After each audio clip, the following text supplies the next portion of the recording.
So yeah, as I was saying, and this video is going to wind up being a 3-part or 4-part thing right now. I was saying that basically getting into why the Lakers are pretty much a mediocre team. And they're a mediocre team and their ceiling is mediocre because of LeBron James. All right, that's never going to be discussed in the open air, but it needs to be discussed. LeBron James, at this point, is a mediocre player. He's a one-way player. He's been a one-way player for the longest. And I've gotten into it. I've gotten into why the Lakers pretty much are lucky they're not a 5-game below 500 team.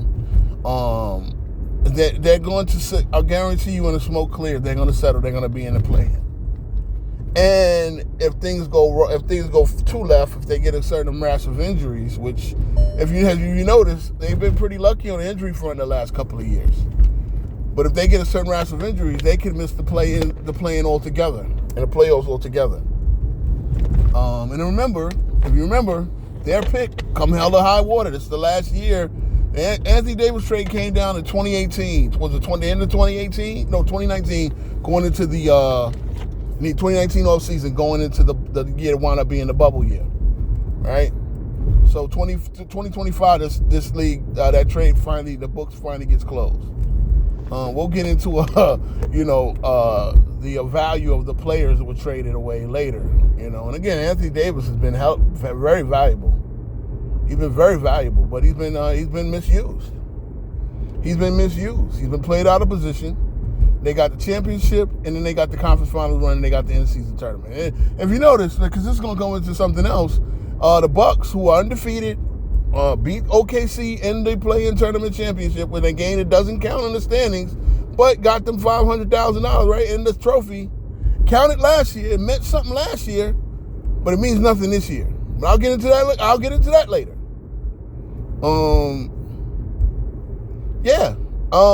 Pretty much the Lakers are a mediocre team. They're a mediocre team, and that's their ceiling, mediocre. And again, Barkley will sit there and say, why do we have to talk about this team? Why do we have to talk about this team when there are great teams like OKC and Cleveland who get no coverage? And I mean, both of them have a marketable superstar at the helm. But they get no coverage. Is the market that bad? The Cleveland market was pushed when LeBron was there. See this again. The OKC market was pushed when KD was there. Look, guys. These guys are the truth. Donovan, they were late. They were mid, late lottery. Both of them were mid, late lottery, first round draft picks who got passed on. Unfortunately, both of them got passed on by my Knicks, right? Which I'll get into the Knicks transition later. And I'm probably in another video. I'm gonna make it another video, but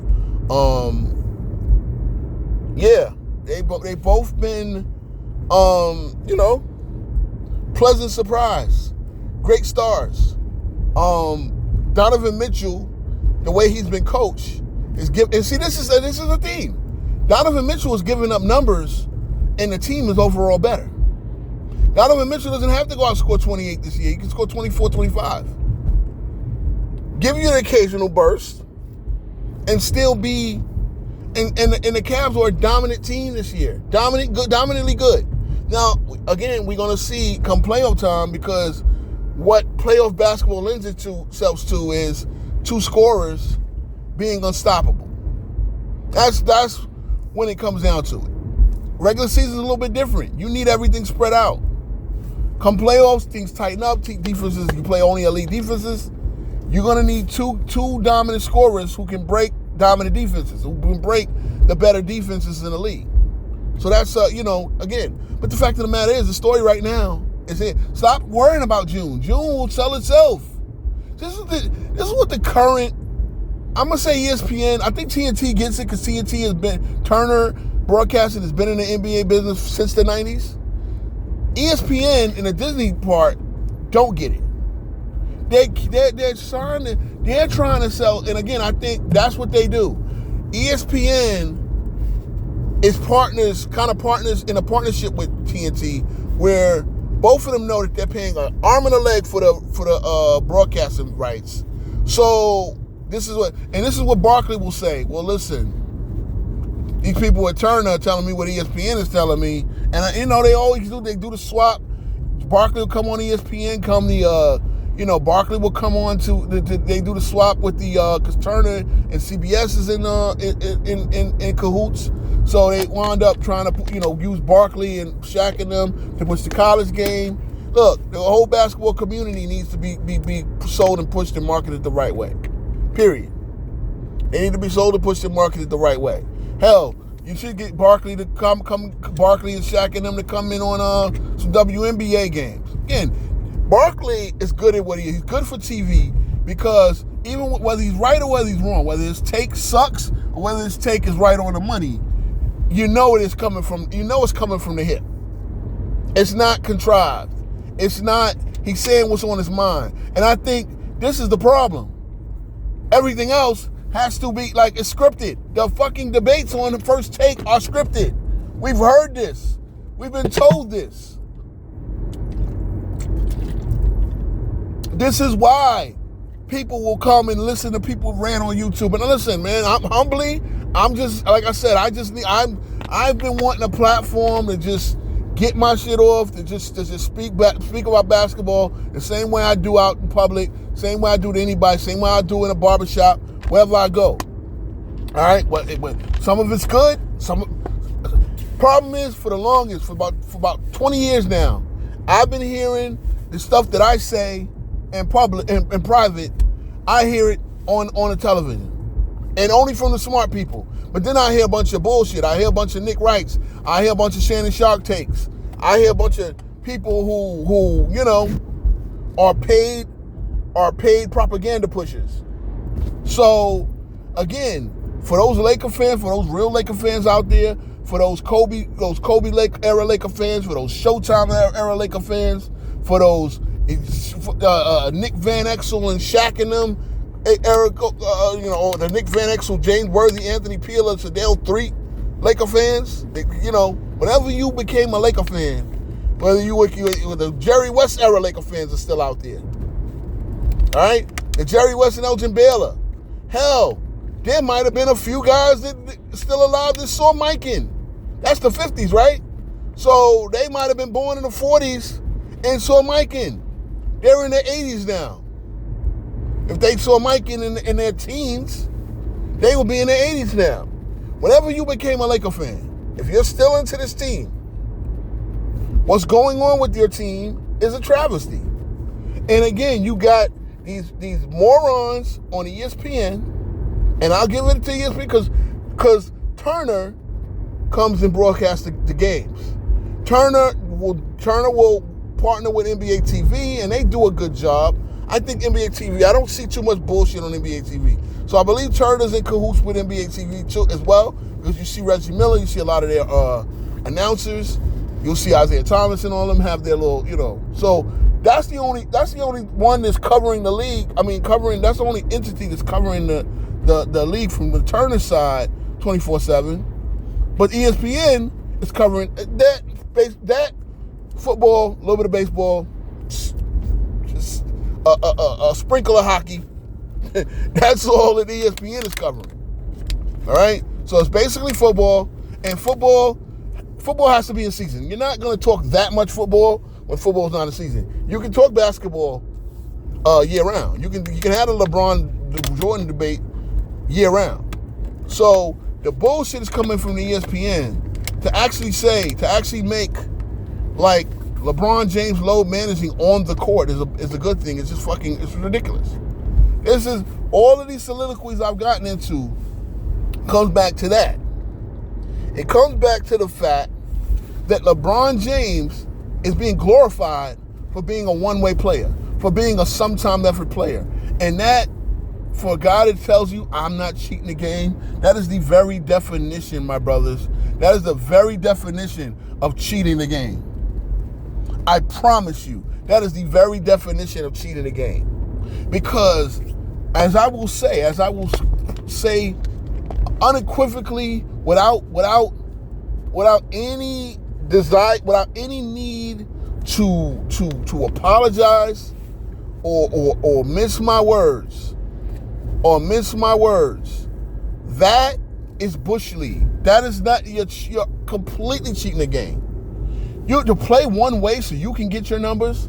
LeBron James, and this is what I'm gonna say unequivocally, LeBron James for a long time, maybe probably since 2016. Because, while they won that bubble in 2020, I don't think LeBron James really cared about giving an honest effort. I thought, you know what happened? That bubble became an opportunity to steal another ring.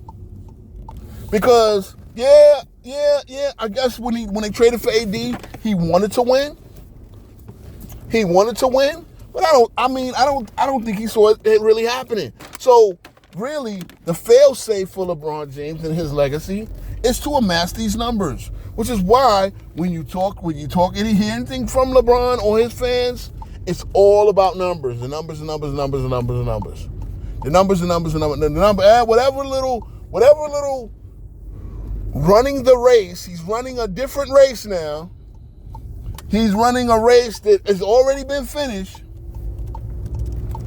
Jordan been finished the race. It's like Usain Bolt won the 100 in record time. But you're running the 400 meters. And it makes no sense. It makes no sense. You're not running the same rate. And then you did it. Then you're doing it 20 years after the fact. Michael Jordan has not played a basketball game in it's going to be 22 years this year at the end of the season.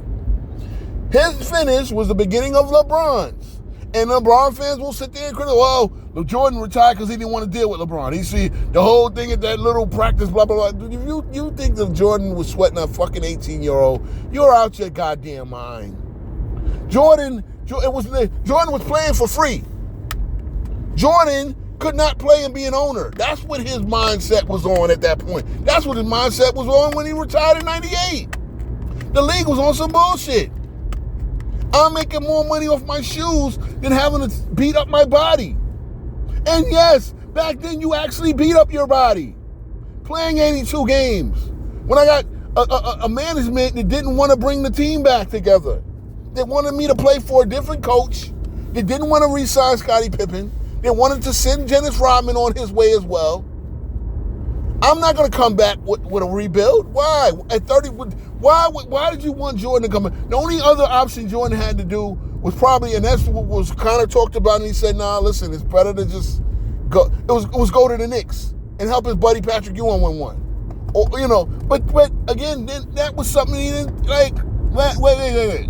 I'm going to go to the team that I've been denying a championship to prove what?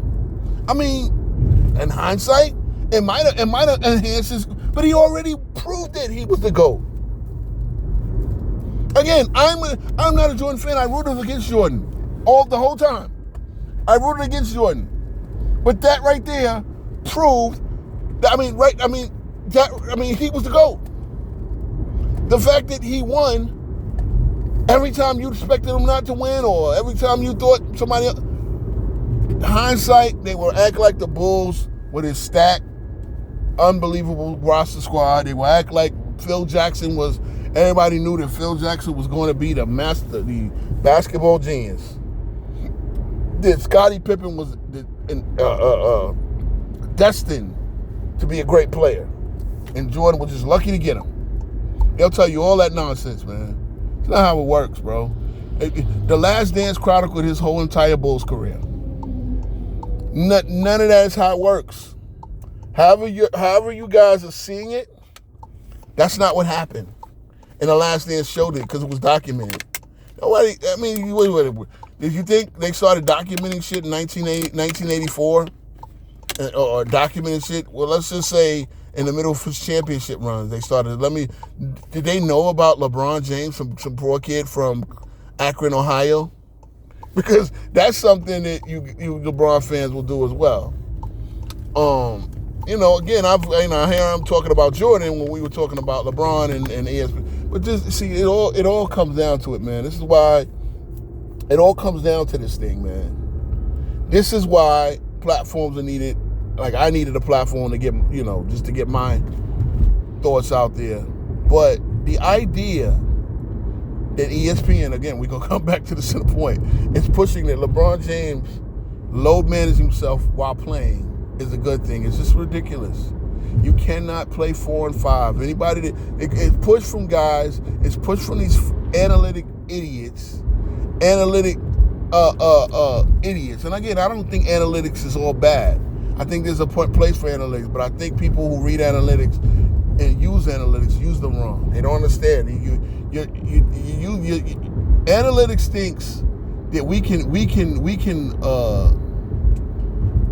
can come up with a plan with analytics to cause good basketball. Put it like this: shoot more threes. Well, to shoot more threes, you need good 3-point shooters. If you don't have good 3-point shooters, that prescription makes no sense. I'm not a medical guy. I've had my medical issues, right? I've seen enough. I've been in the doctor enough to know. I'm trying to come up with a medical analogy. So I'm thinking this is coming to. Give me a minute because it's coming off the top of my head. Okay, so the prescription, it's like to gain weight, you need to eat a lot of fat, right? You need to eat a lot of fat. But you might have fat and salt and sugar, stuff like that. That's one of the good ways to gain weight. Well, would you prescribe that gaining weight, to eat? Would you prescribe a diabetic patient to eat a lot of fat, salt, and sugar so she can get, you understand what I'm saying? Again, this is not the best example, but, right, to score points efficiently, take threes. But you can't just take threes if you don't have a lot of good 3-point shooters on your team. At that point, the prescription needs to fit what you actually have. It needs to fit your personnel.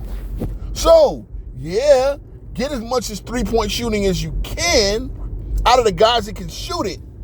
But you should not be sending out a 7-footer who shoots the ball at 20% clip to shoot threes because it's not good, to shoot a mini threes as the guards or whatever. No, you need to then come up with a plan to get that center in his wheelhouse and work around it. But analytics will tell you everybody should shoot the threes. This is what the criticisms of a game right now. It tells you that everybody needs to shoot threes, not just the guys who can.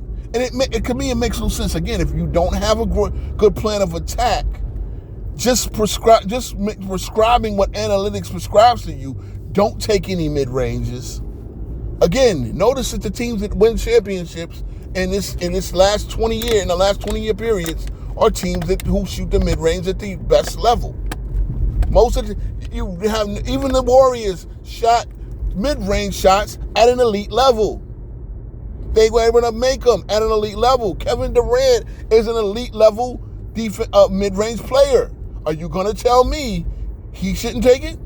Now, I understand if you have a bad shooter, don't give him a lot of mid-range shot. If you got a guy who is not good at that shot, don't prescribe that. Don't prescribe that offense. But see, this is the thing. This is the era where everybody gets to shoot. Shoot what's available. And take more threes instead of long twos. I get that part. I get to take more threes instead of long twos. It's a higher percentage. But it's points in the game where you need to make shots more consistently or you go on scoring droughts. This is why 20-point leads are no longer safe. 30-point leads are no longer safe. You see 30-point leads and the game is not over yet. Back in the day when you saw 30-point leads, the game was over. Because they were bad 3-point shooters. No, that's not how it works. That's not what happened. If you're going to tell a story, tell it correctly. Tell it correctly. Teams played in their offense, knew what they were doing offensively, and did not just go on these long scoring droughts. Again, you got a 30-point lead. You can nurse it with a bunch of twos. You can make 30% of the shots the rest of the way and be able to nurse it if you're playing with your. But when you sit there and go on these droughts where you miss 10 threes in a row, and because you're just shooting threes, you're up 30 and you're shooting threes, which makes no sense. At that point, you got a 30-point lead. You can nurse it by just getting the highest percentage shot possible. And while the 3-point shot is the most efficient shot, right? It is not the highest percentage of make. So if you go into a drought, if a team is chasing you off the 3-point line, you're now going on a long drought, and then they get a bunch of turnovers. You miss those long threes.